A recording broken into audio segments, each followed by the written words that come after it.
My screen keeps going dim super fast. Is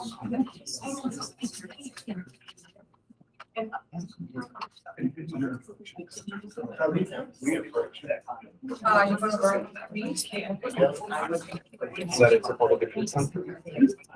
Yeah.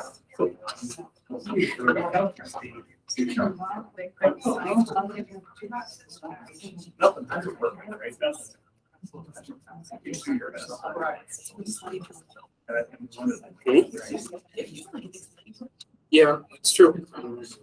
Just wanted to offer an opportunity. So we're live? Great, thank you.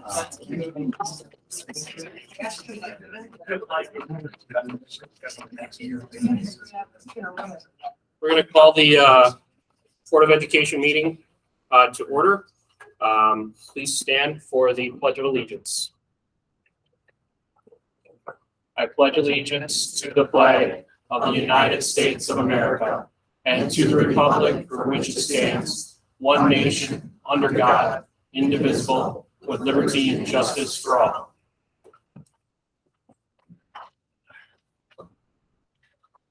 All right, Lori, roll, please. Colin Burnell. Here.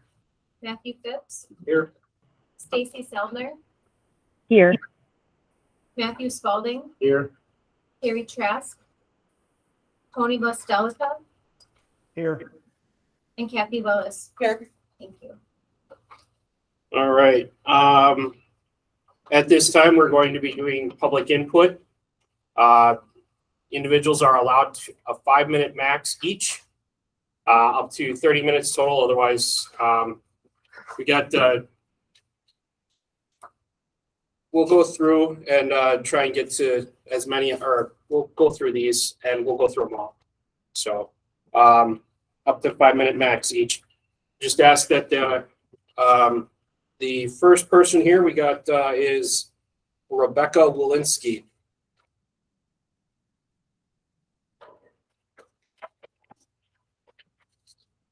Hello, I'm Rebecca.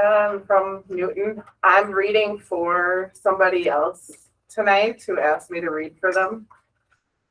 Good evening, Manitowoc Public School Board. First and foremost, thank you for all your service.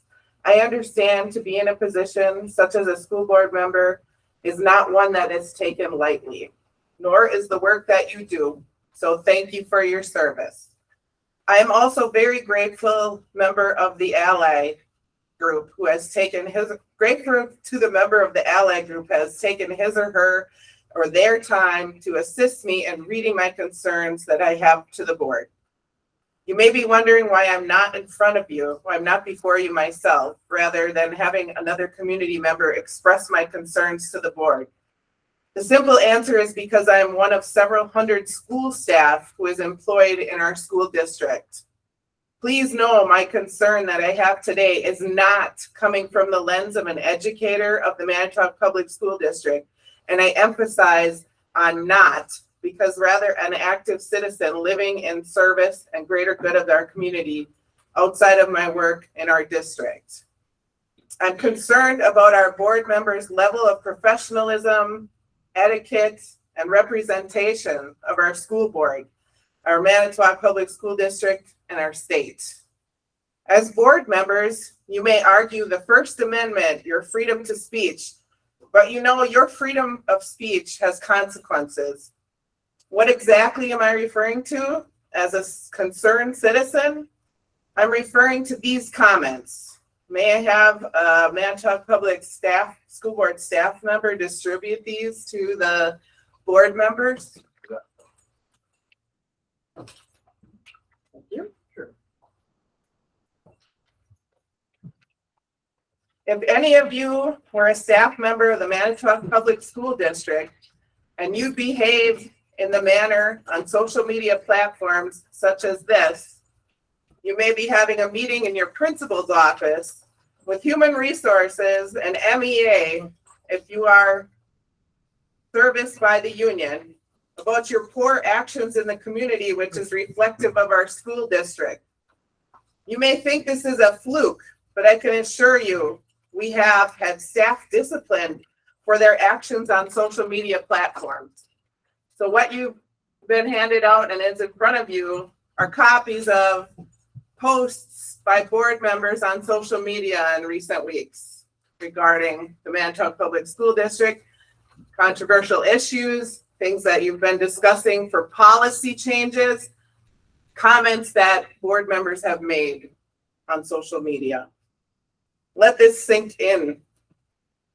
You are a school board member. You are not only a representative of the school board, you represent our Manitowoc Public School District. You represent me as staff, speaking for the person who wrote this.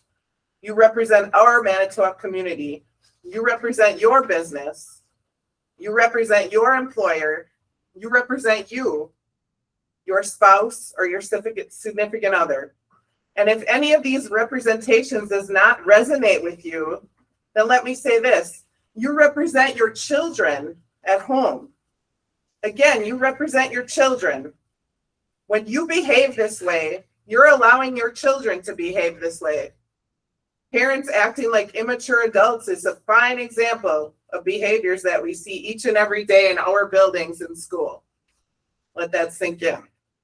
As a citizen of our community, I ask that from this day forward as board members, you all take some time to consider your actions. Possibly a policy that needs to be put in place is school board etiquette and representation, because as I reviewed in these policies, there didn't seem to be any documentation representing such a matter.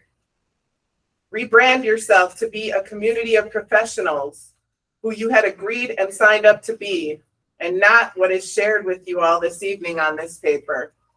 Be neutral. Thank you. Great.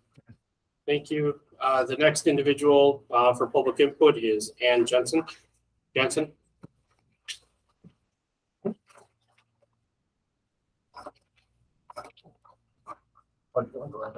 Good evening. So I, like many others, have been attending school board meetings pretty regularly for about the last 2.5 years. Previous to the last election, there were so many people that commented about the previous board not responding to emails, not giving any feedback. Some even going so far as to imply that they would like the school board to respond during a school board meeting. So on that note, I would like to thank Kathy, Stacy, and Carrie for replying to the email that I sent back in July. They are not new school board members who ran on that community engagement piece, but they responded to my email. Further, I would like to talk about the policy review for controversial issues. We have a lot of at-risk kids in this district. They are at risk simply because, some of them are at risk simply because they're LGBTQ. And they now have a school board with the majority of members not supporting them. But further than that, let's talk about the teachers, right? Teachers getting excited for the next school year and also afraid. I've literally talked to teachers that I know personally, and they have all said the same thing, that they are afraid. They are afraid they cannot protect their kids. They're students. They're talking about students they haven't even met yet. How can they make them feel safe in their classroom without the fear of losing their job? Or maybe even being sued. I feel like somebody said that at some point. So I implore you, when you are talking about revising this policy, that you take into consideration the safety and the mental health of our students and our staff. You wouldn't want to lose any more staff. Looks like they're flying out the door. These are good teachers. These are teachers that have been here. They're seasoned. They care about kids they have not met yet. They're fighting for those kids. Thank you. Thank you. The next individual for public input is Sophia Meisner.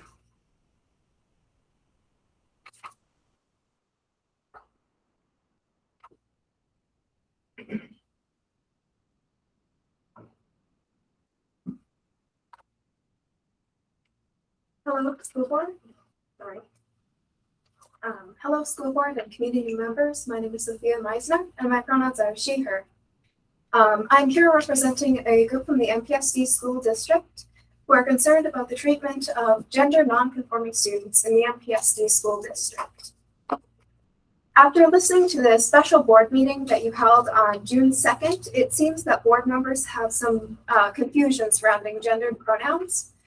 At the meeting, it was asked, where do pronouns fit into a child's long-term academic success?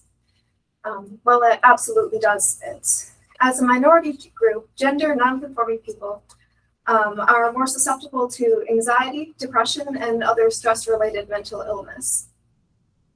According to the article, Social Epidemiology of Depression and Anxiety by Gender Identity from the Journal of Adolescent Health, gender nonconforming teens are nearly twice as likely to suffer from depression as gender-conforming teens. And this strongly affects students' academic success as well as their physical and mental health. You mentioned as a solution that perhaps in the schools we shouldn't talk about pronouns at all. But you see, the problem with this is it places the burden upon the gender nonconforming student to repress their gender identity, which leads to stress, again, which undermines their academic success. We, a group of students from the MPSD school district, would like the opportunity to speak with you to help alleviate some of the confusion. Some of the confusion around gender pronouns so that you are able to effectively make policies that will benefit all of the MPSD students. Thank you.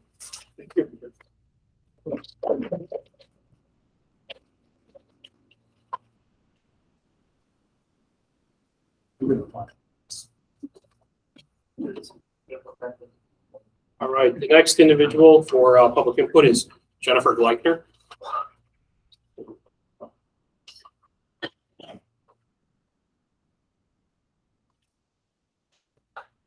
Good evening. As you all know, MPSD is facing a budget shortfall of at least $6 to $8 million. Soon the board will be tasked with making the decision of whether to approve a referendum to go to the public for a vote. I'm here tonight to recommend that the MPSD Board of Education, when the time comes, make the best decision for our community and approve at a minimum an operating expenses referendum, but ideally a recurring referendum to help support the financial future of the MPSD. State funding formulas for public schools have been locked since the early 1990s. In order to maintain and improve the quality of public education in the MPSD, a referendum is not only ideal, it is necessary. Failure to secure a referendum funding will likely mean staff cuts, increase in class sizes, and decreases in programming and services. Budgetary limitations like these displace workers, hinder the quality and availability of instruction and opportunities for our students, and delay or prevent maintenance for our aging district buildings. When a community is well educated, it thrives. Students are prepared for post-secondary education and the workforce. Businesses have more potential prospects in communities where there's a quality education system. Families will want to raise their children in a community that has a strong educational system. As we age, we can rest assured that in a community where education is valued, our caregivers will be competent and compassionate. The benefits of a properly funded public education system are numerous and invaluable. The state of our public education system will shape our future as a community. I encourage board members to please think critically and objectively about this matter and to make the decision that will best support our entire community in the long run. Thank you. Thank you. Thank you. The next individual that I have for public input is Claire Steffenhagen. Hi, I've been here before. Claire Steffenhagen. I'm a retired teacher from the Manitowoc Public Schools. I have some concerns about the decisions that the board has made recently. First, now that you have unfettered access to all schools, you have a responsibility to sign in and get a badge. This is essential for safety reasons. As a staff member, if I saw an unfamiliar person around my school, I would either call the police or put the school on lockdown. With power comes responsibility. Be responsible. Mr. Phipps is always talking about transparency. Your fob logs should be public record. Any citizen should be able to see where, when, and how many times you visit a school. Secondly, your choice of firms for strategic planning has no educational experience, cost more than the others, and there could be a conflict of interest. This board has talked about, and lastly, the board, you've talked about key fobs, pronouns, controversial issues, teacher opinion, and a change to almost all the policies, except for the discipline committee. Where are your concerns about student achievement and fostering an environment where all students can learn? Horace Mann, considered the father of public education, wrote these principles. The education will best be provided in schools that embrace children from a variety of backgrounds. That education must be non-sectarian. That this education must be taught using tenets of a free society, and that education should be provided by well-trained and professional teachers. I hope that your personal biases and agendas will not interfere with your upholding the institution of public education. Thank you. Thank you. The next individual that I have for public input is Jean Wire.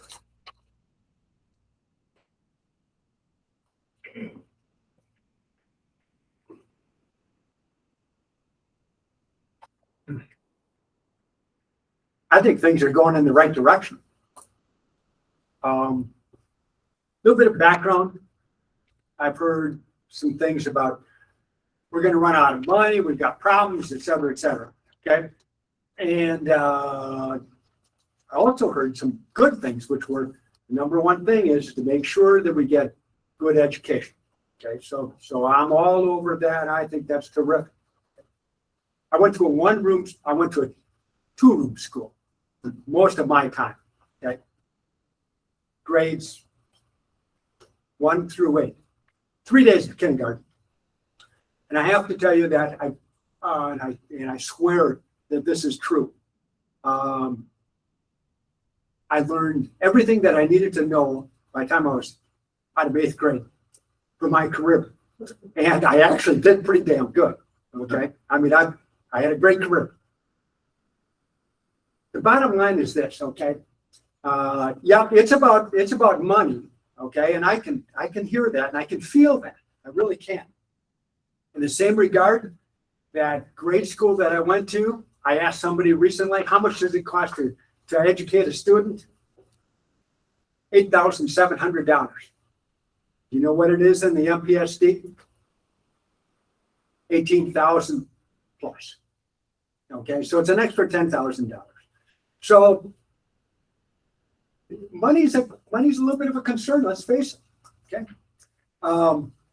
There's a big disparity there. There's a lot of the community that has to look at this and say, yeah, I mean, this makes sense, a referendum, or no, it doesn't make any sense, because I'm looking at these other schools and the education that they're actually getting, the grades that they're getting for a lot less money.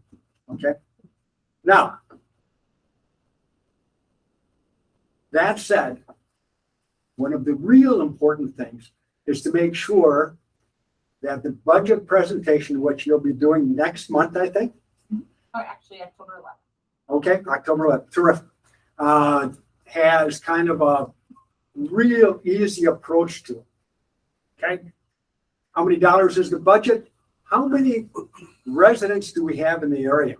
The way I calculated, if you just look at it right now, round numbers, we've got probably a $90 million budget, something like that. And I figure we've got probably 45,000 people in the area. So about $2,000 per man, woman, and child is what it costs to educate a student here. So we don't have any kids, right? What is $4,000 for our household? It's okay. As long as we got good education, okay? And that's really the bottom line. But having that presentation as easy as possible for people to understand is vitally important. Now, there's an election coming up in November. There's a possibility, maybe a remote possibility, that the person that gets in is going to say, the education dollars are going to follow the students wherever the students go. And there could be a situation where more students actually move out of MPSD and they go to Ron Colley, or they go to First German, or some place like that. So one of the things that is necessary, if we can make this happen and make it very public, is to make sure that people understand we have X amount of dollars coming in per student. And when a student leaves specifically for, and make an example, say it's Ron Colley High School and call it, I'll make it up, First German, okay? Or pick two parochial schools. Those are the things that people are going to ask about. They're going to say, okay, what's going to go on here? Okay, I've been told that there's about 25% of the dollars that come in are left in the district and 75% go with the student. We really need to get that nailed down so the public firmly understands that, okay? This whole budget thing shouldn't be difficult. I know historically it's been done in a certain way, and that's terrific, okay? And I'm sure the board understands perfectly everything. As just a regular guy that thought he knew quite a bit out of 8th grade, I'm a little lost on this, okay? So that would be good. So that's my pitch, okay? 1, good education. 2, tell the people in the area what this is going to cost and where the dollars are going to go, and give us that example, okay? Thank you very much. And by the way, I think it's going in the right direction. Thank you. The next person that I have for public input is Marilyn Wire.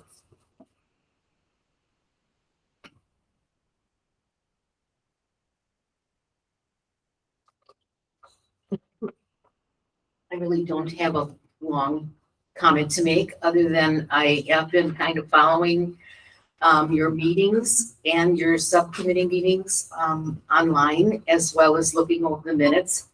I want to tell you, you guys have tackled a huge job and you're doing well. Great. I just have to honestly say the many hours that you already have put in just within the last 2 months, you are charging forward.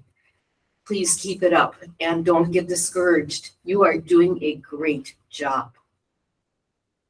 Thank you. Thank you. The next individual that we have for public input, and the last, as I do not have any others, is Dana Getz. That's right. There is one more after that. So my name is Dana Getz. I live at 1346 Westwood Lane in Manitowoc. We have watched your actions and decisions since the election in April, and for some of you, an additional year before that. We have continued to watch you make decisions based on your own personal viewpoints, with lack of consideration for the majority of parents in the district, lack of consideration for the majority of voters in the district, and most certainly lack of consideration for our educators. As a member of Ally, I can assure you I speak for many. It is time that you start listening and using research and reasoning to make your decisions. Your decisions have consequences, and I fear the decisions that you are continuing to make are not in the best interest of our district or our educators and will have negative consequences downstream. Number 1, unfettered access to our schools. Have you considered asking the educators about how they feel about this? Have you considered taking into consideration their ideas and feelings? What is the real meaning behind this action? Do you have that level of distrust for our educators that you can't ring a doorbell and enter the building through the front door like every other community member? Number 2, do you actually have any proof that CRT is being taught in our schools, or that our educators are sexually grooming our children? Both of these accusations are hurtful and offensive to our MPSD staff and the individuals that we as parents trust in educating our kids. Number 3, did you think to ask educators or staff of the MPSD what they thought about a strategic plan or invite them to participate in the selection process? Do you think that educators will trust an individual to execute a document that belongs to them, that is built on academic achievement, when the person that you chose to write the strategic plan has no formal experience in education? And you could have chosen an organization that that educators and district staff have trust and agree with and align with as public educators. Number 4, have you thought about asking teachers or staff members about how changing of a school policy in regards to controversial discussion will affect their classrooms?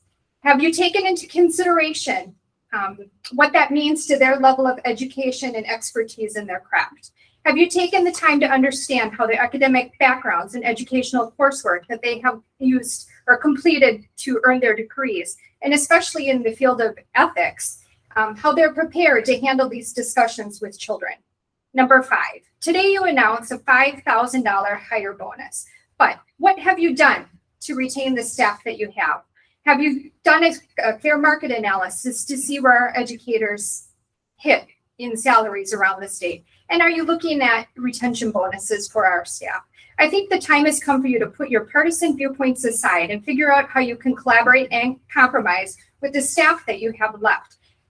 For the record, summer school is almost done, and I have not heard of one of you taking the time to visit a school and look at all the hard work and dedication that our teachers put by choice into our students. There's a lot of magic going on. And what have any of you done to see that or witness that? It is time you start supporting our educators. It is time you start trusting our educators. And it is time you start listening to what our educators need to lead these kids that you love so much. It is time for you to put your partisan agenda aside and do your job and support public education. If you are unable to fulfill your role as an elected official, perhaps it's time for you to resign and let those who have a passion for our public schools take over. Thank you. Matt, you said that you'd received a communication that was requested to be read. This one is from Christine DeMay at 2000 Johnson Drive, Manitowoc, Wisconsin. First, I would like to thank all the board members and the time they give to move our district forward. I thank each and every one of you. Your service has not gone unnoticed in my eyes. I do have some concerns that I would like to share with you, the board, and the public. I do not agree with the transsexual discussion for children in schools, libraries, or anywhere else except at home where the parents make the choices. If you want to check out some interesting facts, there are several books out by Charlotte Iserbyt, Iserbyt. She's the one who wrote The Dumbing Down of America and a few other very noteworthy notebooks. These children are too young to make these kinds of choices. They bring up hormone blockers to put in their DNA on hold so the child can make up their mind. Does anyone really know what these puberty blockers do? No, they don't. There have been enough studies done, which doesn't surprise me, as how many parents would actually do that to their children. There is no such thing as gender dysphoria. I researched it. It is another ploy by the medical community to cover their backsides for giving in to things that they know are wrong. Children should go through puberty. Going through puberty gives them a chance to mature and realize who they are and what they want. Better yet, they should have to wait until they are adults, because then it is legally their choice. When you have a child at a young age that wants this procedure and goes through surgeries, what happens when they change their mind because they realize more and have matured? They should go through surgery and try to correct the damage already done by puberty blockers and surgery. I've said it before and I'll say it again. God does not make mistakes. However, we, being sinful human beings, do. Because society is trying to ram this down families' throats and is trying to destroy the family structure, you will actually assist them or try to fight back. If you truly love and want to protect your children, you will not cave when they should ask for this, because bottom line, all that children have to go through for this is bottom line child abuse. If you want your children to know about this, teach them at home, just like so many don't want the Bible or prayer in the schools. We want our children protected from this kind of sexual thing until we as parents think it should be approached, if at all. There's absolutely nothing wrong with a boy playing with Barbie dolls or a girl playing with G.I. Joe. That does not mean they want a sex change. That means they are going through the natural process of being creative and curious as a child should be. Parents jumping at the chance to use that as an excuse need to wake up. They aren't doing their children any favors. My second concern, Time to Teach, this program was created by the organization causing us the most grief right now. The UN, Bill Gates Foundation, MasterCard, and several other global entities have interest in this. They want control and will use any deceptive method to brainwash teachers and children. Gentlemen that came here encouraging it will, of course, make it sound great. He is getting something out of it. Not all children can be or should be taught alike. Education is not one size fits all situation. Anything that you want to be truly successful is worth working at and in the true sense of putting effort into it, not taking the lazy man's way out. Last but not least, we need to get the Board of Education out of the system. State and government, they both have way too much pull and say. The state locksteps with the government, and if the school doesn't follow the guidelines, the board gets involved. There should be no need for either one. It should be and could be much easier to teach foundational education without the Board of Education. We need more technical ally trained people out there at present, because with the housing shortage, many more electricians, plumbers, and so on are needed. There is no need to go thousands of dollars into debt in a liberal college that will only further turn most young adults into liberals and progressives. Again, thank you for your service and giving me a chance to air my concerns. God bless all of you. Christine May, 2000 Johnson Drive. Thank you.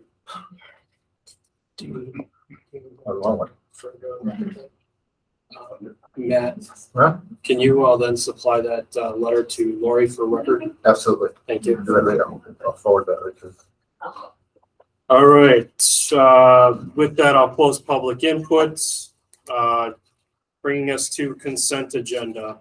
Everybody had a chance to review minutes that were supplied. Was there anything that needed to be pulled from the consent agenda? All right, Was it just the special board meeting minutes and the financial budget committee minutes? Is that what's in the consent agenda? that is correct. No, I'm good. All right. Pardon? I make a motion to approve the consent agenda. All right, do we have a second? I'll second. Carrie, second. All right, all those in favor of the consent agenda, signify by saying aye. Aye. Any opposed? All right, the motion carries. Moving on to the report of the superintendent. The payment of vouchers. Angela, would you care to present? Yes, we have the payment of vouchers posted in board book, presented for approval today. The total amount of AP for approval for this month is $3.9 million. Payroll is about $853,000 this month, which is lower than it usually is, because we're in summer payroll season where we don't have our regular teacher payrolls. But business office has been working to prepare for moving the teachers to bi-weekly payroll. So those will be beginning soon. So happy to answer any further questions. Are there any questions on the matter? All right. Hey, Angela, I had a quick question. Yes.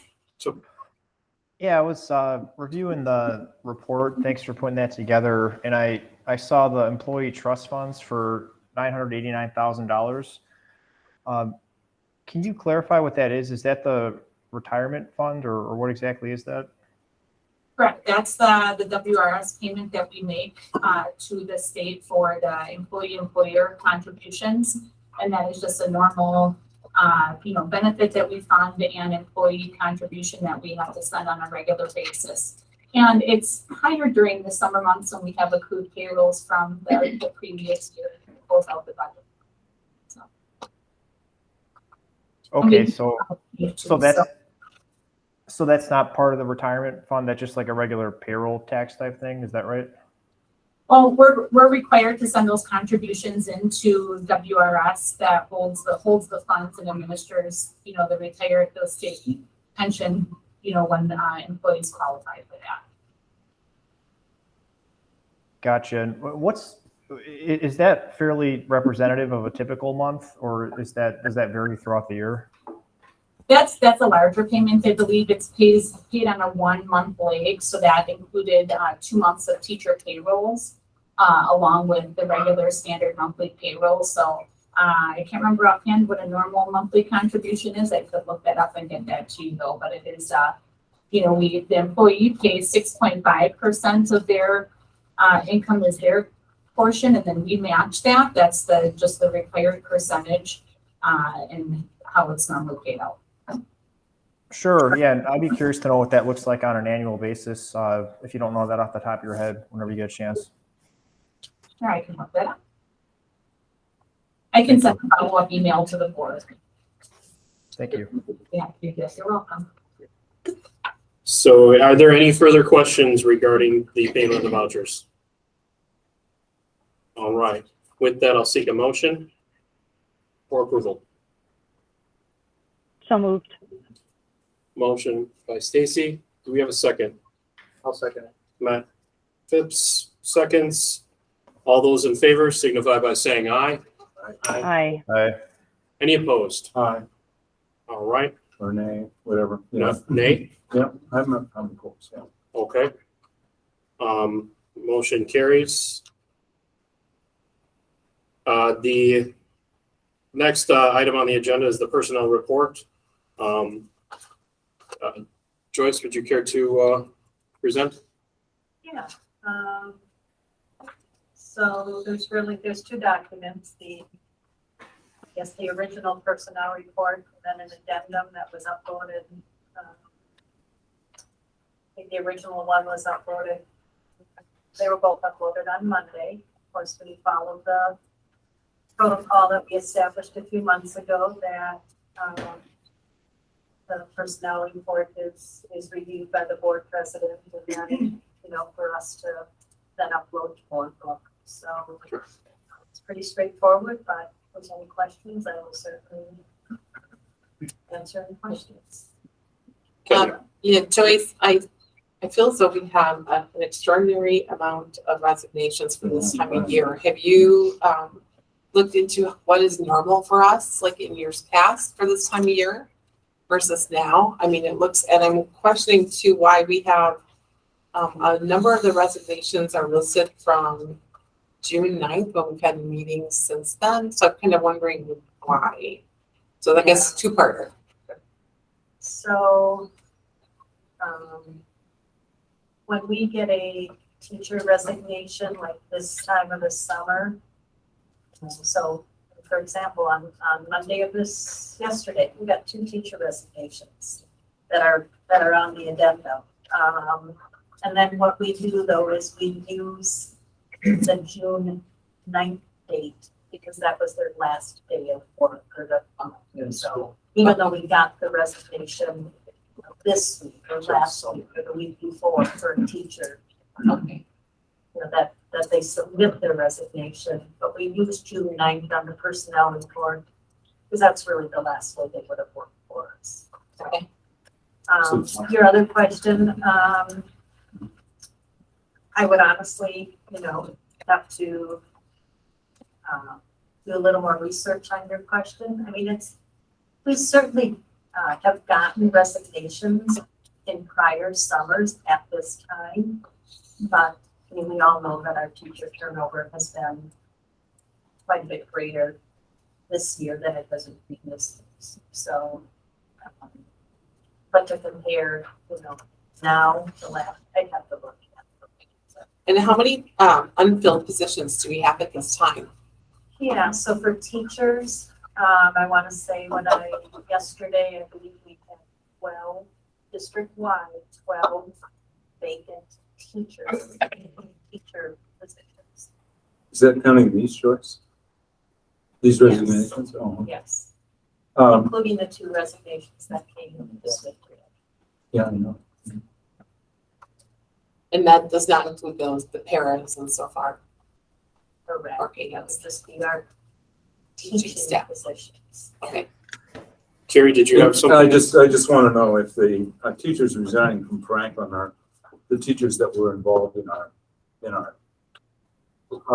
rearranging of staff.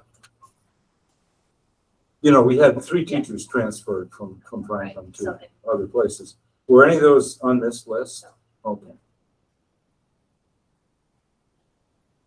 Joyce, I actually do have a question. As far as the exit interviews, we're still conducting those, correct?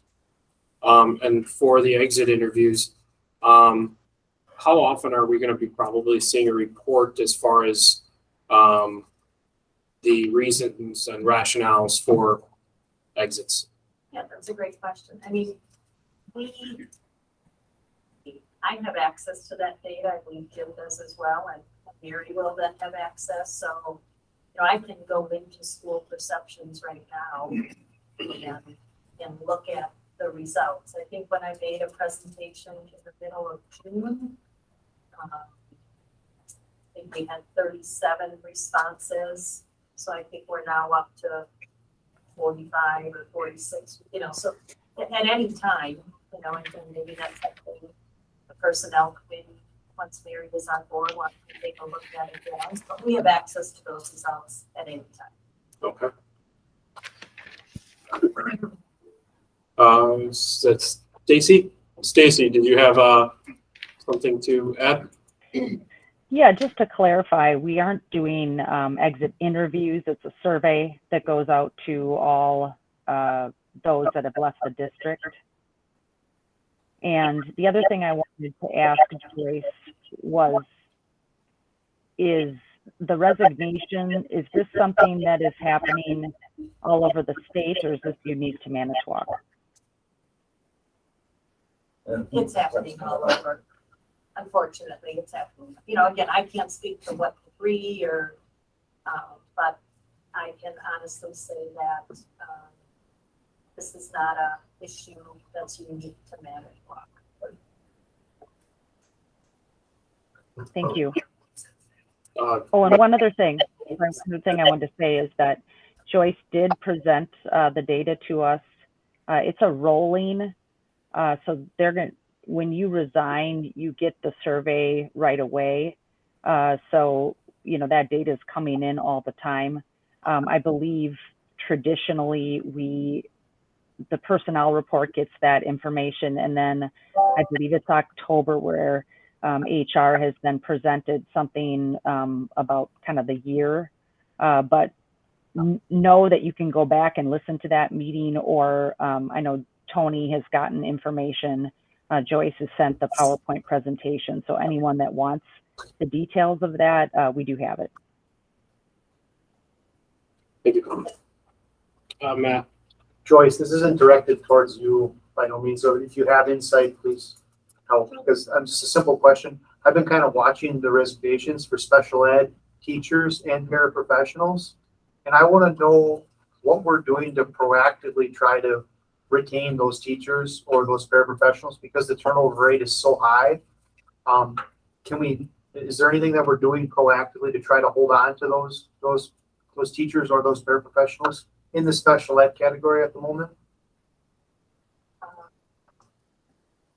I have to go back and look at some data, but I actually believe our turnover in special education teachers is actually maybe a little less, or certainly no more. And I have to go back and look. But as far as special education teachers, which typically has been that we have seen some turnover, it's a harder to fill position, special ed teachers. It hasn't been a real issue this year. I just saw at Lincoln, that was a vacancy at Lincoln. Yeah. And but generally speaking, we've been doing pretty well, really well with special education teachers. So good. You know, I've said this, it's a great question. And I think that, again, that's something that the board, the community, staff, you know, I think we have to continue to look at creative, strategic ways to attract and then retain. I mean, the challenges with hiring, there is a teacher shortage. So when we are able to hire good teachers, good paras, good custodians, we have to continue to be creative, strategic, and attracting and then maintaining. And I'm speculating that that might be included in the strategic planning process. I've done lots of things throughout the years, but it's just becoming even more critical. Because again, I don't think the shortage of teachers and then the overall labor market is getting any better anytime soon. I agree. So, yeah. Did anybody have anything else to the personnel report? Yeah, I would just like to say thank you, Joyce, to you and your team. I know it's been a challenging environment for you guys here. And I know that, the number has gotten better since I was just looking through my notes since like last June 30th or whatever that you had updated us or you'd updated me in an email. So I just wanted to thank you guys. So keep up the good work.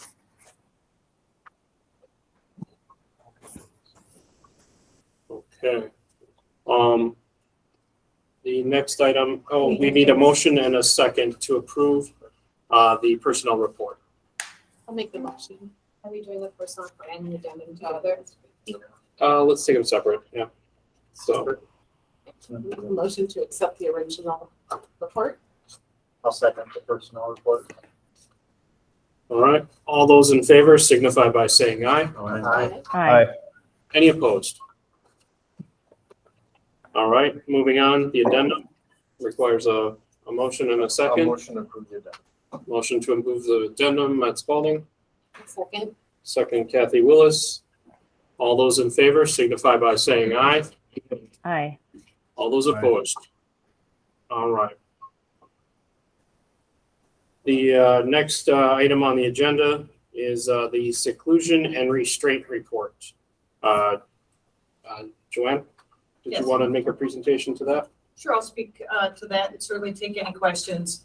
I want to start by saying that we always wish that we had zero seclusions and zero restraints and are always working toward avoiding seclusion or restraints at all costs.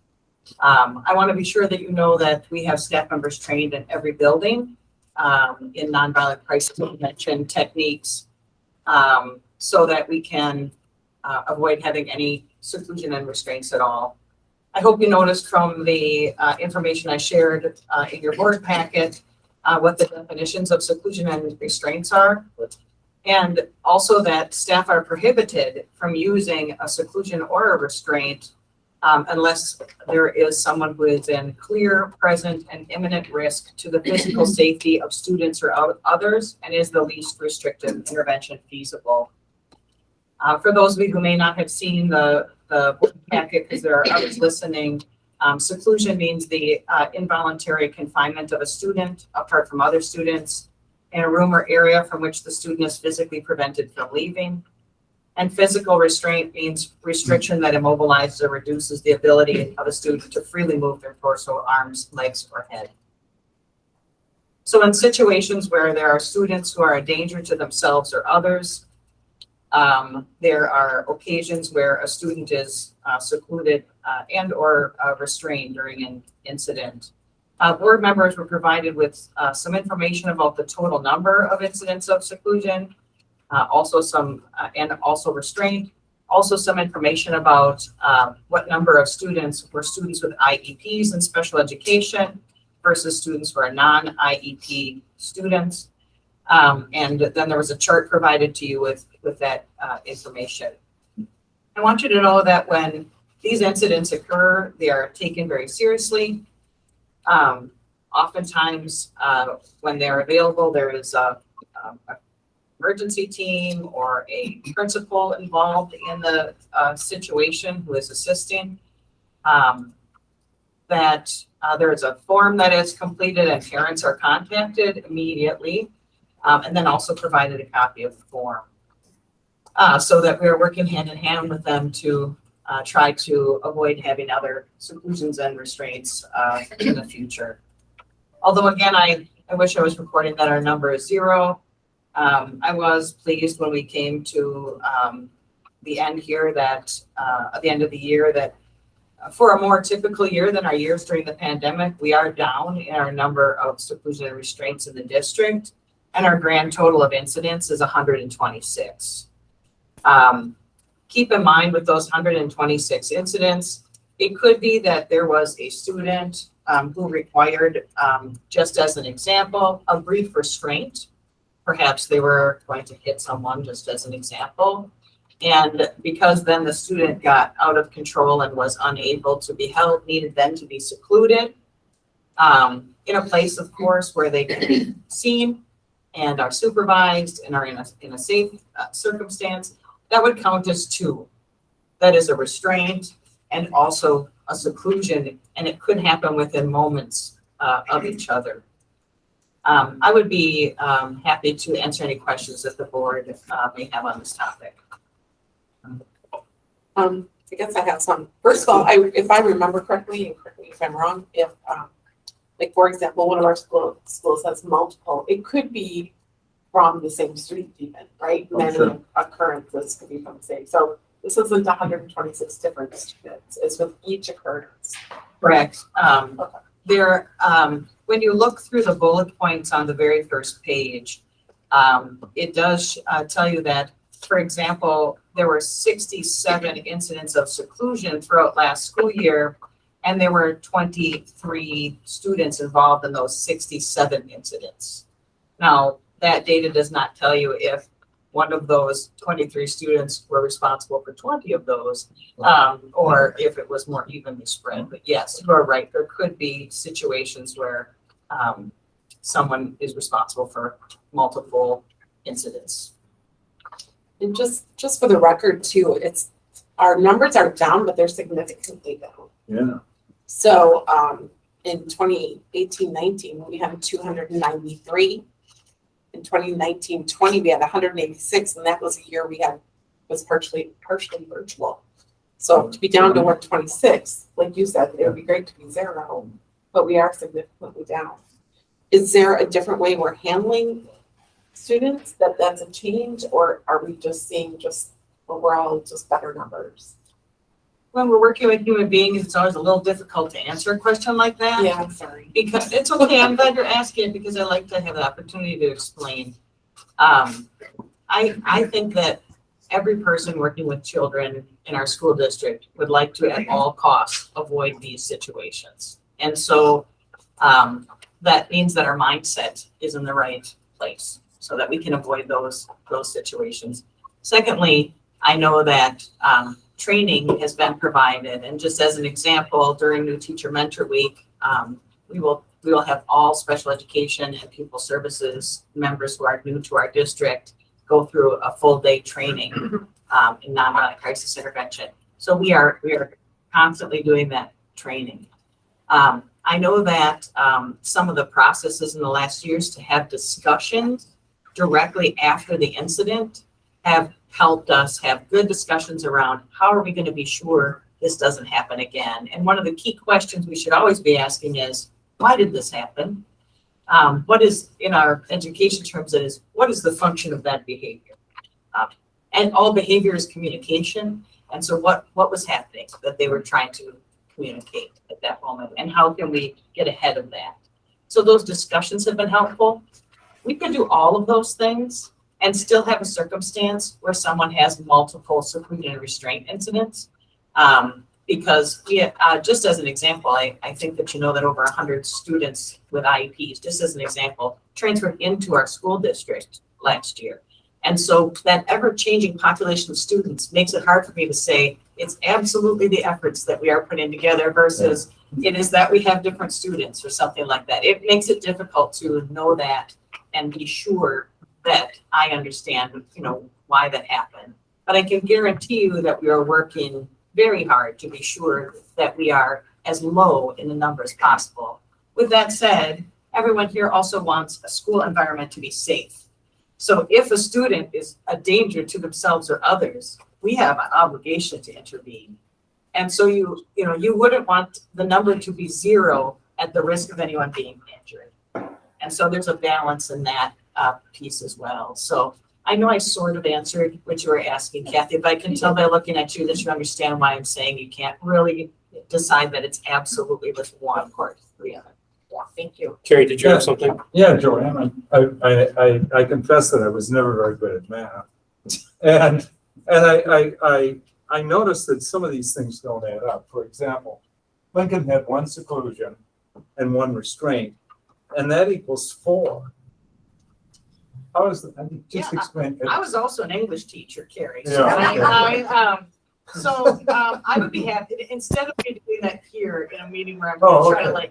just a minute. I thought I maybe got a I was- calculator on my, I would be, if you noticed anything else, could you let me know what they are? And if I do need to make an addendum to this or to change it or update the board the next meeting, I sure would. Oh, yeah, I just thought maybe I was, so dumb at it that Yeah, I there could be a missed the there could be a obvious. typo on that number. Okay. There's several of them on there. I see. There are several. Monroe has Offsite 5 location. So we have had several people touch this document, and I certainly would be happy to go back and check those Okay, things. so I think, if my calculations are even close to right, we have it even lower than 1.6. Well, would you like, But I was anyway, I was never kidding, mind. I was sensitive, Yeah. so I'm like, Carrie, do you want to add this up for me? I apologize if there's some errors or some No, not typos me. here. I think everybody on the board grid knows that I have gone the last 5 weeks without a secretary, and my new person started 2 days ago, so there have been 2 different secretaries and myself looking at this, and I apologize if I got an error on there, and I will absolutely go back and look at it. Okay. I said an error because that makes me feel better, but I understand there might be more than one. Yeah, I wasn't trying to embarrass you at all. I'm not easily embarrassed, Carrie. Okay. Yes? In saying that, thank you for the report. Yeah. I have utmost confidence that you're doing your best job and the people in the buildings are doing the best job. And I like how you articulated that the human side of it, if there's one child that is misbehaving, we can throw a report, make it look bad. And I'm not in the business of looking at reports to make them look good.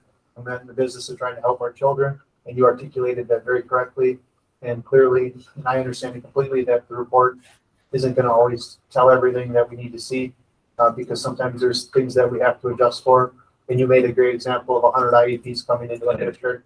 That's just one example of many. So thank you for the report, and I have utmost confidence in this. Me too, Joanne. So, I had a couple questions too. Just wanted to let everybody touch on that before I ask mine. So I had 3 questions. One was, I know that there's laws that are surrounding the ability to seclude and restrain. And I'm wondering if, as part of the training that we are having, if there is, if the laws that surround seclusion and restraint is included in that. I'm sure it is, but it's just one of those things that's just kind of, as I was thinking about it, I'm like, well, let's ask the question. I appreciate that question.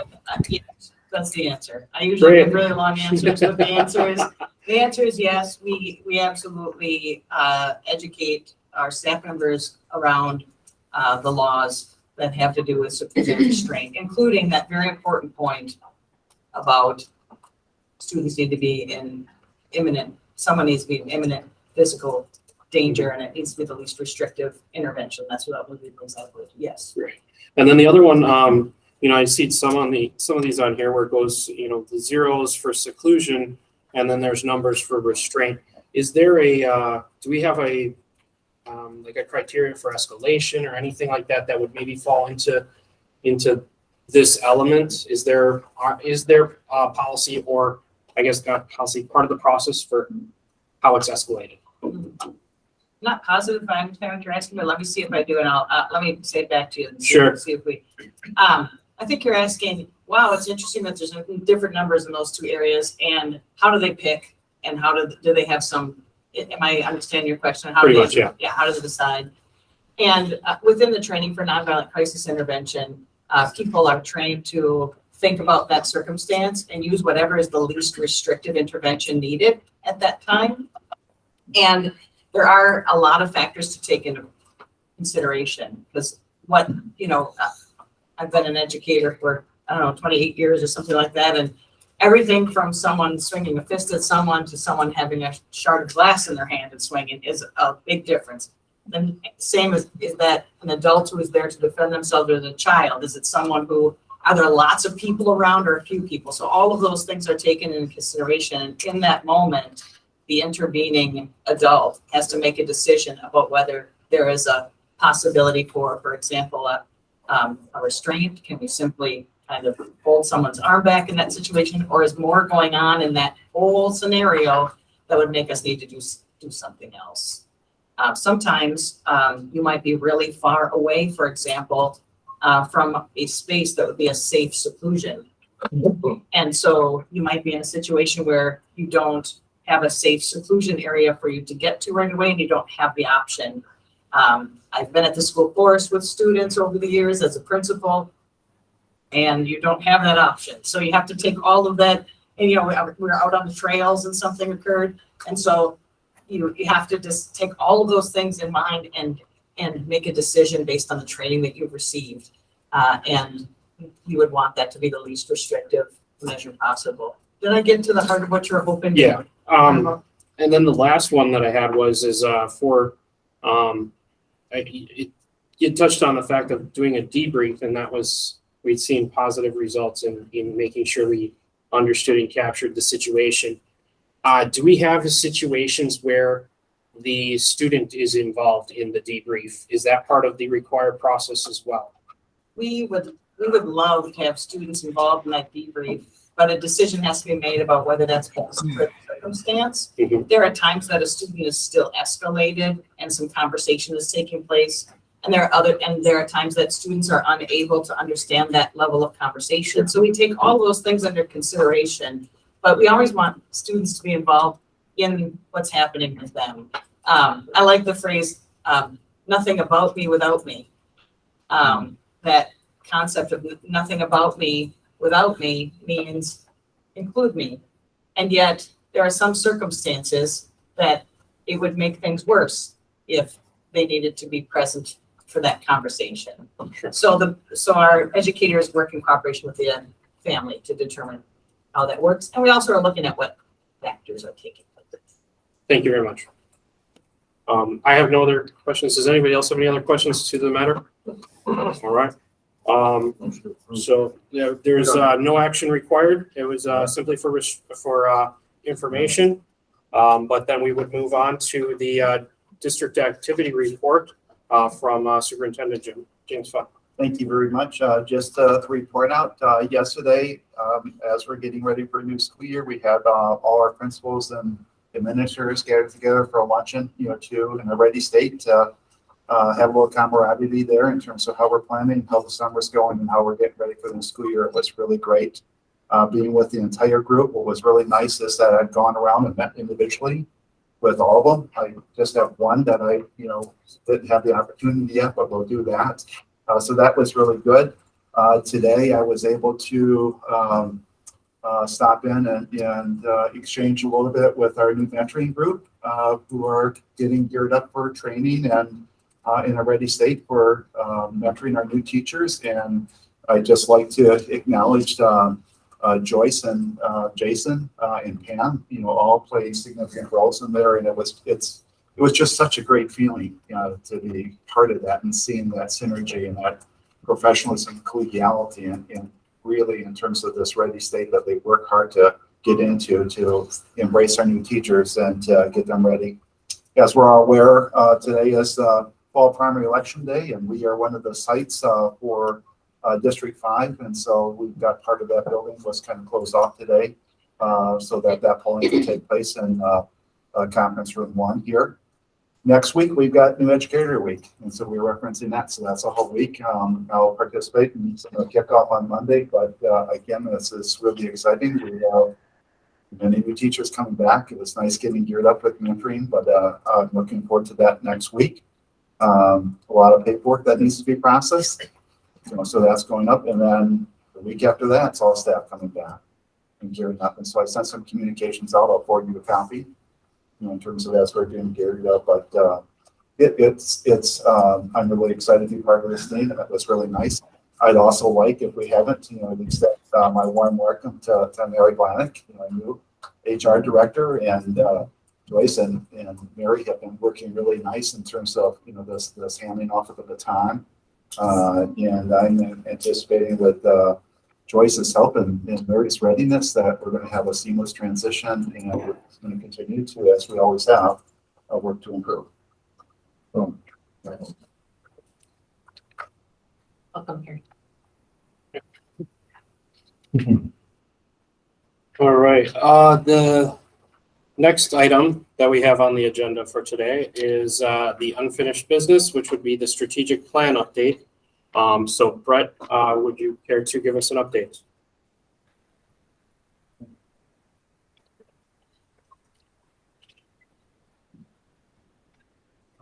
Good evening. First, I'd like to say thank you for allowing me the opportunity to work with the board in facilitating the development of the strategic plan. And thank you to Jim. We got to spend about an hour and a half or so together really developing what this process will look like, which I believe is included in your packet. So I'd like to walk through that, take any feedback, any thoughts you have on this process and timeline. We want to hit that January timeline. I heard that. So we built this around, really, Jim and I talked about working backwards, starting now, and get that done by that January date, which I believe is the board meeting on January 10th. So the first thing we'd like to start with is really launch a survey to the board, really open-ended survey. We're still finalizing some questions. Jim and I are talking, but really start to gather some thoughts from the board. And from there, start to draft just really that structure.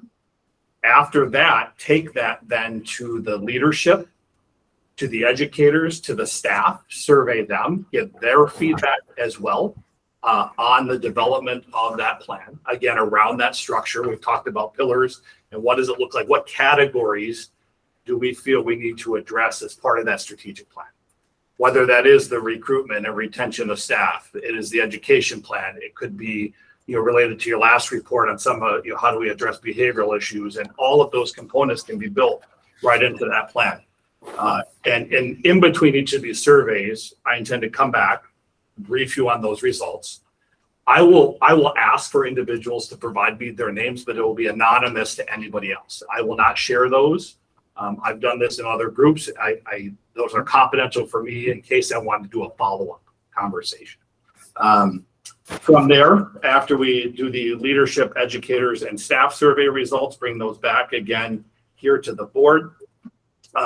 We'd like to do a community survey, open that up. I'm sure there's a website way we can do that and push that out to the community and hear their feedback as well. And again, we'll work I think each of these surveys will help fine tune those questions as we go, and we ask it to the community what their feedback is. And we will open that survey in October, really coming from you as the board, asking for the community's input on those questions that we develop. After that, or kind of in tandem, a lot of these swim lanes are going at the same time because we're going to have a lot of coordination of dates to get this done. But to hold some additional listening sessions, right? Hold this listening session with you as the board. Again, the superintendent direct reports, separate the leadership into the direct reports that are here, and then the principals themselves as well. And then hold some sessions with teachers and staff. And how we'll have to talk about coordination, what's the best avenue to get that invitation out. I'll look to you as how do we communicate it effectively out to the teachers and the staff. And then really it becomes, all of that gets now kind of, distilled down into that plan, which would come back as a draft plan. Of course, you'll be seeing this develop. It's kind of building the airplane as we're flying here, because you're starting a school year, but yet we're looking out to that plan for the next year when we start that, I guess it would be the 2023 school year, to have that plan in place. And so we come back here with a draft in December. And then between December 13th meeting and the January meeting, would be hope to deliver that final plan. All of this, of course, all depends on just getting it all coordinated, but I think we can get that done. So with that, I'll stop. I'll pause and ask if there are any questions I can answer. I do have a question, Brett. Yes. Why would you ask the names of in the surveys from like our staff, if, like, what would be that purpose if you're not gonna be sharing them? If you're not sharing the names of people, Right. I want So them to the say- staff one, we don't necessarily have to capture from the staff. I think from the leadership and the board, it's important because I may want to do a one-on-one discussion, or if I have a clarification of a question. If somebody gives me an item and I can't quite decipher exactly what they were intending to say, I can reach out to them directly. I wouldn't have to go through anybody else. I understand some people may be hesitant to give a name. You know, they won't want to put it down. But I will manage this through like either a Google's form or a Survey Monkey, so that really it's dumping into my account only. Nobody else is going to see names attached to that. But Greg, given that you're a member of our community too, though, I think there'd be a lot of people who would be uncomfortable with that. And I think as far as staff goes, whether it be janitorial staff, teachers, whoever it may be, unless it's like kind of upper management, I really think that that needs to be completely anonymous. Unless, of course, someone chooses to share it with you, right. I don't see a purpose in getting those people's names. I think you'll have a much more open discussion or honest answers if you go for that anonymity. And I do that on my personal feeling and just taking surveys in the past from our staff. And I have no issue making that an optional field if that's the desire. Others would have to weigh in, but that's how I feel. Yep. Just to open it up to make it, like you said, much more honest and open discussion. People will feel more freely. And it'd be optional too. I mean, some people have no problem giving the name, and other people may not. But the purpose of it is to get the actual what their feelings are. Yeah, that's the whole purpose, right? And that way, too, people feel safe and comfortable giving the information, and that's how we'll glean the best information. And I'm absolutely fine with that. And I just put that out there. We can make that field optional. You have that ability in the survey to make it required or optional. We can make it an optional field. I would Not like a that, problem. please, but that's So you're just saying coming from me. you're saying at the staff and teacher level, make it an optional field. Are you comfortable with leadership and the board making it asking for their names? I wouldn't ask for the names. I would make it completely optional. At every level. I guess I'm. You can make it I'm not the one making. required for us, I guess. I wouldn't have a problem Yeah, putting my name down. sure. But for directors and anybody, employees versus, I think that should be an optional thing. Fair enough. Would there be I guess, could it be possibly, well, if it's optional, then it's optional. I'm just saying, because I know that there's certain parts that you're trying to have the opportunity to follow up on. Correct. So, But there may not be even say our principal leadership or our directors may want to tell you things or have it be spoken, but may not want follow up either. So I guess to make it completely optional does make sense. Carrie? Gee, I think this is all good, and my only reservation is that it's gathering an awful lot of opinion before we have a kind of a background for people. I mean, we really should have some hard information on what the Manor Rock Public School District is, what characterizes it right now, such as, declining scores. Maybe, I don't know for sure, but increasing disciplinary problems. I mean, that's certainly anecdotally what I get. Something about the financial situation of this school district, because, you have to have a kind of a base of facts. I mean, I studied Plato in school. So, opinions are really good, and the opinions apply to what people think we should do about what needs to be done. So I think that we do have to have kind of a base of accurate, objective information about where the school district is now, because this is a plan for action. And I just don't want to spin wheels, on diversions and stuff that, really either isn't a problem that's not being identified or isn't a problem which is being amplified. And I think there's an awful lot of that that's going on.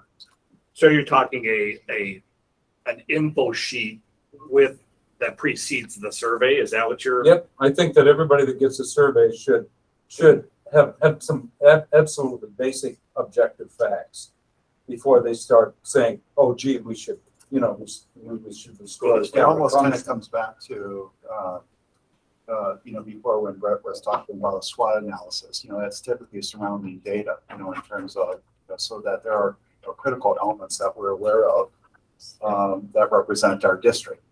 Definitely. Yeah. Like I'm sure that, you know, even the teachers may not know that much about the accurate information of the funding situation. I mean, I know there's members that came on the board that thought, well, why do we need to do referendums? I just think, you know, some things are not just up for opinion. I mean, as I said, I think, boy, opinions are good. They may really be instructive in terms of what we do about what we need to do, but we need to, you know, we need to like kind of have an accurate map before we start moving. I agree with you 100%. And I think what we could do that is what you just said with those 3 pillars, you know, of discipline, of achievement. And then we kind of focus our surveys to that restraint to really focus on the objective things that we can try to improve on. So, yeah. So I think you said it though. I mean, you said 3: financial situation, behavior, what was the last? Climbing scores. Climbing scores. You know, and because my question was going to be, what are our pillars? I mean, how many pillars are holding up this school district? Are we going to go for 10? Are we going to go for 5 or 3? Well, I think maybe 4, because I would add, you know, teacher morale and expectations. We go around kind of indirectly by saying, well, gee, why are so many people resigning? And Joyce says, well, it's not that many people resigning. And I think there's a suspicion that teachers are pissed off and dissatisfied and, you know, feel underappreciated and underpaid. I'd like to know if that's, you know, I'd like to know some accurate sociology on that before I start saying, oh, we should do this. Right. So I'll answer part of that by saying, you're right, some of this is opinion, but typically what I have experienced is as I ask a group like this, you'll be surprised how common the themes become.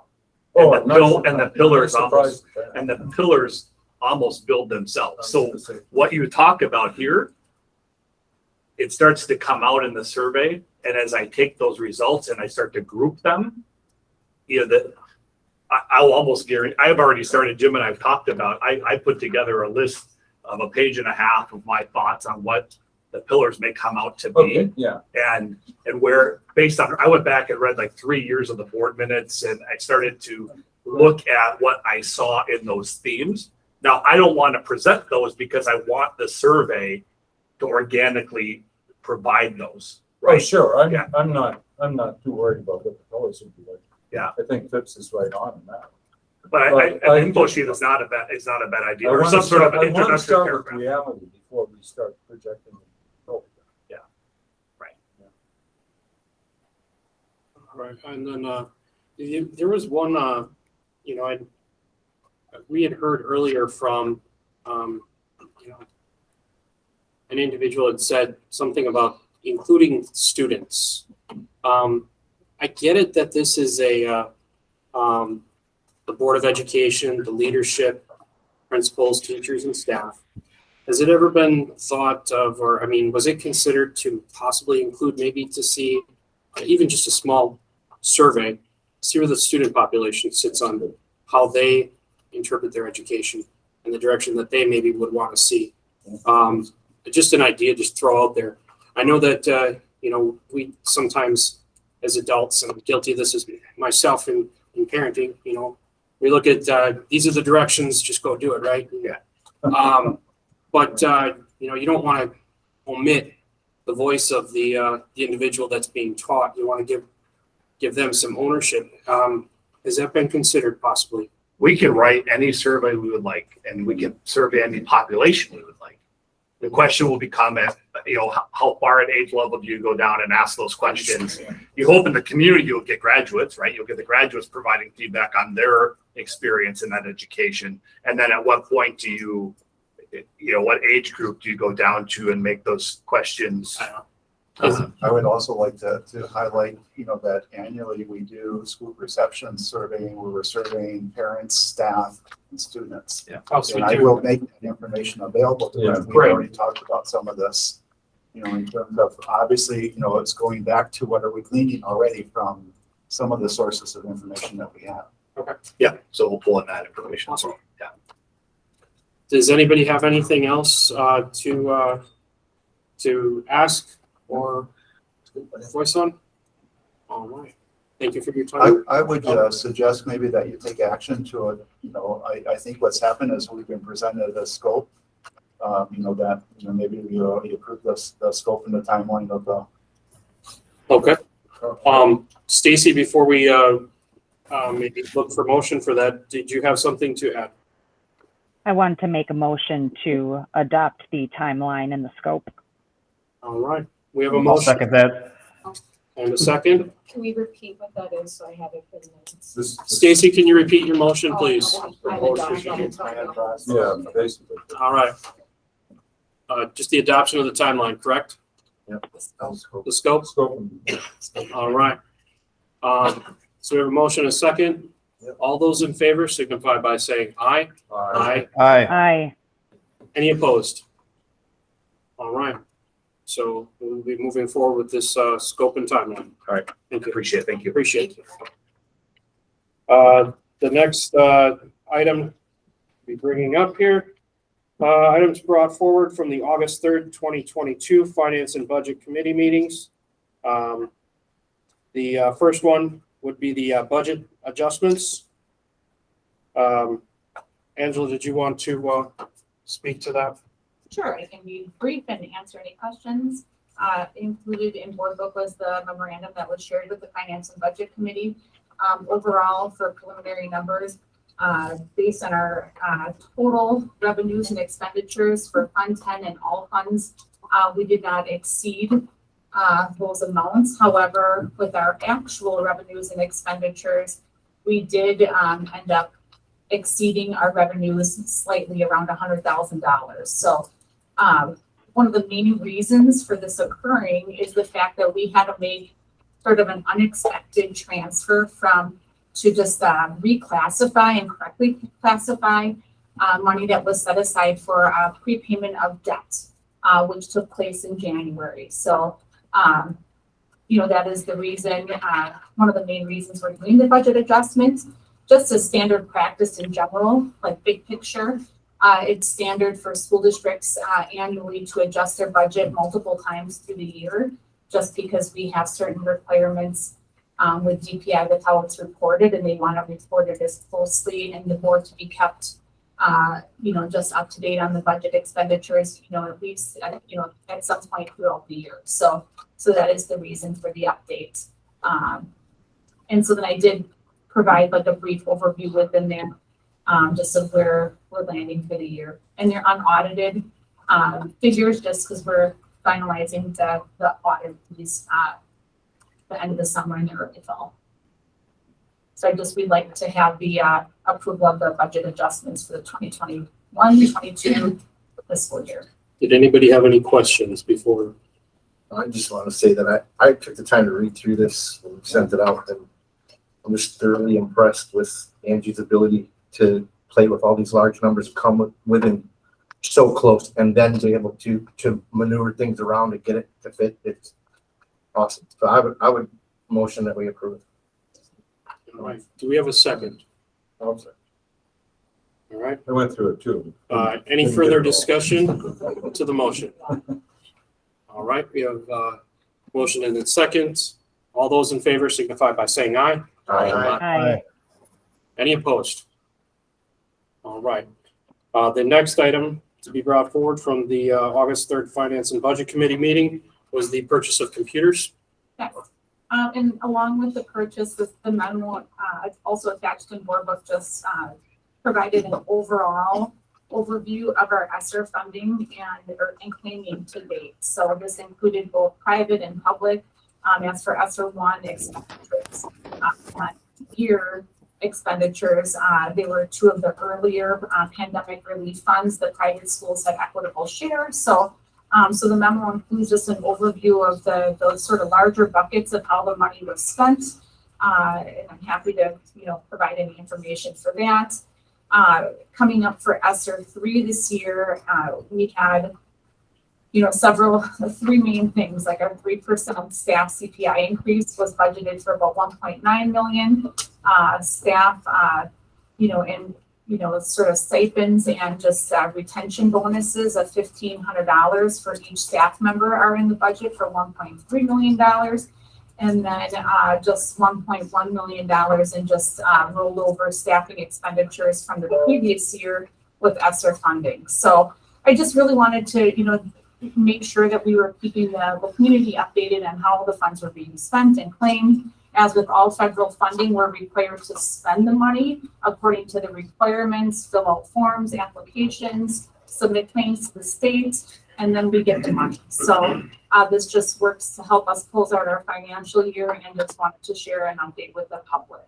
So, but then the official request is we had a large expenditure come up just due to needs. Our teacher laptops are just heavily aged, and they're very difficult to maintain and keep running and just make the teacher successful at this point. And so I talked to Director Bola here, and he had just suggested that we or just helped assemble a quote.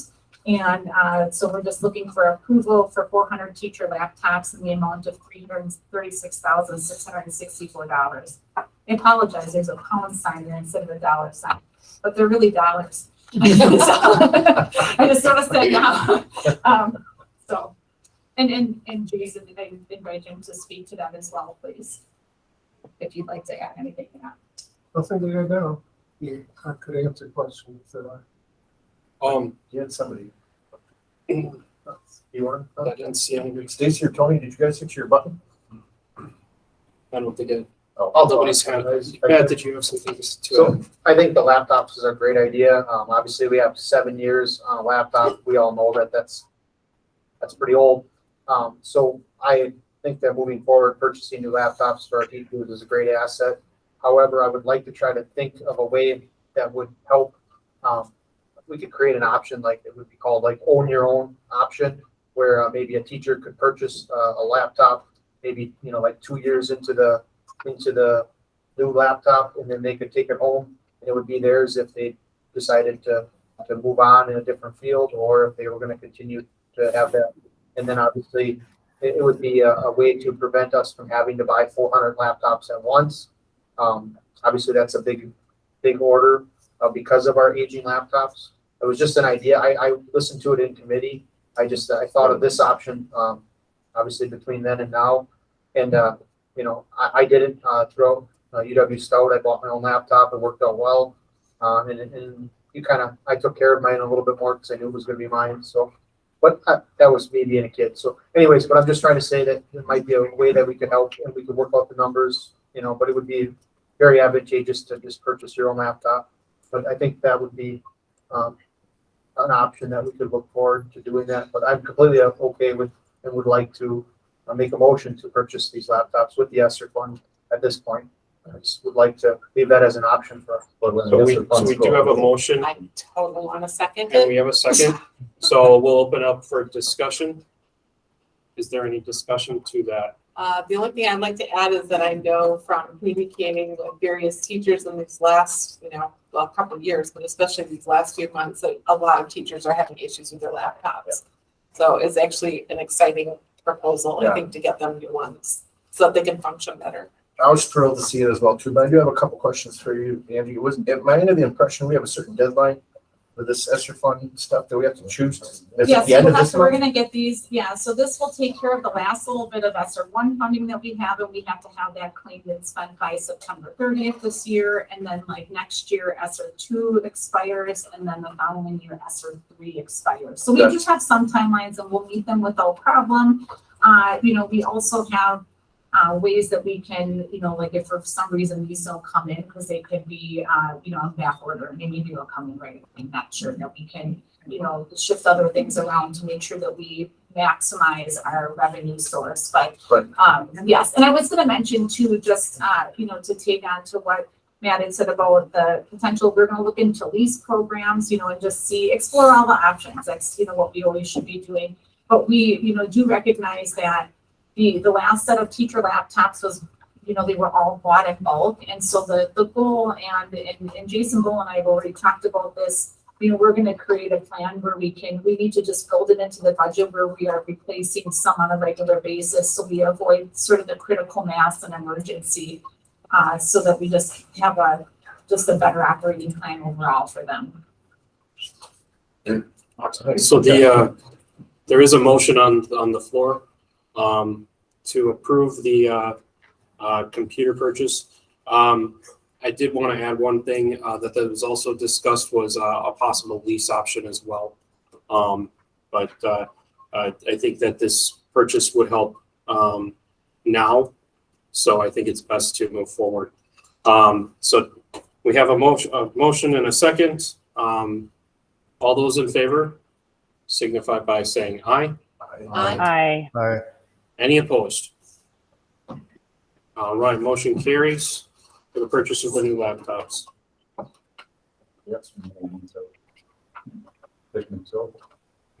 And then the last item that we have is the remarks from the board president, Stacy Seldner, who's with us virtually. Would you? Yep, I just have a few things. Just wanted to thank all the public that came and gave public input. One of the things that was talked about during public input was the strategic plan and involving the community and also teachers and staff and principals. So I hope that answers that question about the scope and timeline that we have adopted. Will reach out to those partners that were discussed during that time. And then the only other thing I wanted to say was in response to teachers not feeling that they can keep students safe. Please encourage those teachers to reach out to either a board member or principal, or if it is a principal, maybe someone in the district. We want to make sure that, a lot of times there can be a communication barrier about what we're trying to do, and no student should feel unsafe. No educator or staff should feel that they can't provide safety. And if that's the message that we've sent, then we need to correct that. So please reach out to us so we can hear your concerns. And if you don't feel comfortable doing it to the board, certainly someone, and we can see what tools that need to happen in order for you to feel that you can provide support to all students to have them be safe. And that's all I have. And then Stacey, there was one other thing that was the recording for the last meeting. Did you want to touch on? Oh, yes, thank you. Yes. So again, I know that we're taking, I'm going to use the word heat, a lot of heat about our recordings. Again, it's not intentional. What happened last time with the stream was a company that we use, a website was down. And so that's completely out of our control. I can't remember the name of it right now. I know I wrote it down here. Anyway, so I just wanted to say that, I mean, again, our technology isn't perfect. By no means do we not want to stream our meetings, but the reason for the last one was this website that we use was not able to transmit the information. And for your the company was StreamYard. Jason. Thank you. Yep. All right. The next item on the agenda would be the future meeting dates. So the next Board of Education meeting, are we seeking Stacy, are we seeking a second meeting for this month, or how are we proceeding there? I would leave that up to our superintendent, if there's agenda items that need to be on a special meeting, we can certainly schedule that. So see, with the strategic planning process, is that second meeting, like a great opportunity sometimes, for updates on the strategic planning process. I do recognize, that the board has had some questions before in terms of a special versus another regular. I think we're gonna have a lot of work, ahead of us here with the strategic planning process, moving some things forward. And we'll definitely have some Hires. hires to approve this. Mary already whispered to me, yes, we need one for hires. Also, the curriculum committee will probably have some things that move forward, so that will be very timely. So then, that being said, August 23rd. August 23rd, is there a time, I think last meeting, we had, stated that we would like to, have some continuity in our meetings. So is there any objection to maintaining the 6 p.m. status quo time? No objection. All right. When did you start that? I mean, I apologize. I know for you being weren't here. late. I apologize for So being late. last meeting. I had the thing, but. That's okay. Totally understandable because you missed that part. Yeah. Yeah, at the last meeting, there was, we had discussed, there was some request in the public that we have some continuity to the time of when we meet, because we were kind of bouncing all over. So we're trying to meet that request, and it was discussed that we stick with a 6 p.m. meeting. It kind of melted with everybody. I just wanted to apologize. Huh? Yeah. And Anyway. yeah, well, we'll for now, yeah. So 6 p.m. On August 22nd, 23rd. Thank you for the clarification. And then do we have just buildings and grounds? Is there anything? No, there isn't, but I want to talk to Chris because there is an issue. And I want to know how we respond to it. But I think there may be a buildings and grounds committee meeting before the next board meeting. Before the next board meeting? Okay. Probably, yeah. There's a number of things we need to figure out and see how that will, which ones we're gonna tackle We first. can talk right after this. Yeah, sure. Yeah. Okay. So buildings and grounds will be to be determined at this point. Right. Okay. The next one, curriculum.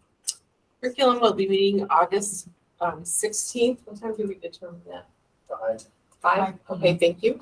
At 5 o'clock, and then ad hoc is meeting this August 11th, and that is from 1 to 2:30. And we may or may not have another meeting August 18th. We'll determine that on this Thursday, what the needs for that. All right. Personnel. I'm going to be reaching out to the personnel committee to set up a meeting. Also, the executive committee to set up a meeting as well. All right. So executive and personnel is to be determined. And then finance. We do have some budget stuff that we're going to be definitely looking at. So is there times that have? Yes, we had August 17th, next Wednesday on the calendar. I'm just updating the invite because we just kind of moved times. 4 o'clock this seemed to work out already. Yeah. Is that okay?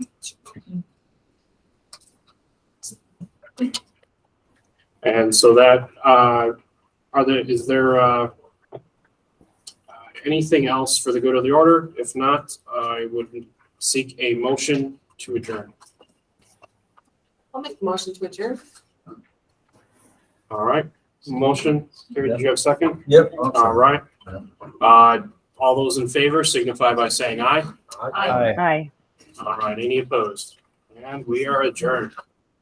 See you guys. Bye. What I'm saying, I don't know.